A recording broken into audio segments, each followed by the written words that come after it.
प्यारे दोस्तों, आज की इस कहानी से हम एक बेहतरीन सबक हासिल करेंगे। एक गांव में एक आदमी जिसका नाम रहीम था, जो बहुत नेक और शरीफ इंसान था, जिसने कभी अपनी जिंदगी में किसी गैर औरत को बुरी निगाह से नहीं देखा। उस आदमी के घर की हालत बहुत खराब हो गई थी। नौबत यहाँ तक पहुँच गई कि घर में फाके हो गए। उस आदमी की एक जवान बेटी थी। जब फाके हद से बढ़ गए तो वो लड़की अपने छोटे भाई बहन की हालात देखकर बहुत परेशान होने लगी। उसके दिमाग में तरह तरह के सवालात उठने लगे। उसने सोचा कि क्यों ना मैं घर से निकलकर किसी काम की तलाश करूं, जिसे मैं अपने घर वालों का पेट भर सकूं। उस लड़की ने ये सोचकर घर से बाहर अपने कदम निकल लिए और काम की तलाश में बाजार में निकल पड़ी। कभी किसी के घर में काम मांगने गई तो कभी किसी के दुकान में, मगर किसी ने उसे काम नहीं दिया। वो थक हार कर अपने घर वापस लौट आई। कई दिन तक रोज वो ऐसे ही काम की तलाश में घर से बाहर जाती और शाम को थक हार कर घर लौट आती। जब कहीं भी उसे कोई काम नहीं मिला तो वो लड़की गलत कदम उठाने पर मजबूर हो गई। दिल में इरादा करके घर से निकली कि आज मैं अपना शरीर बेचूंगी और कुछ खाना खरीदूंगी। वो लड़की घर से बाजार जा पहुंची जिस्म बेचने।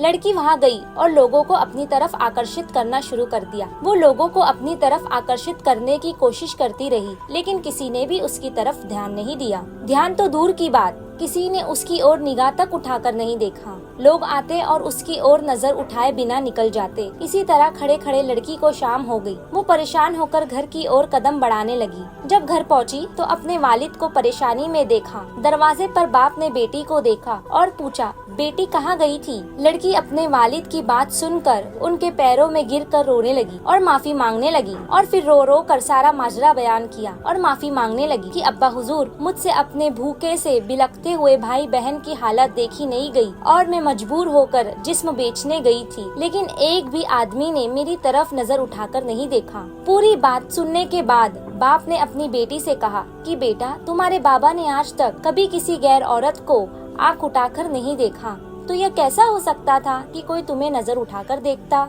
इसीलिए अपनी गंदी निगाह किसी औरत पर मत डालो, क्योंकि नजर गर्म बीज होता है, जिसे जैसा बोओगे कल वैसा ही पाओगे। आज आप अपने आप को खबरदार करोगे तो कल तुम्हारी औलाद भी महफूज रहेगी। फिर मिलते हैं एक ऐसी ही सच्ची कहानी के साथ।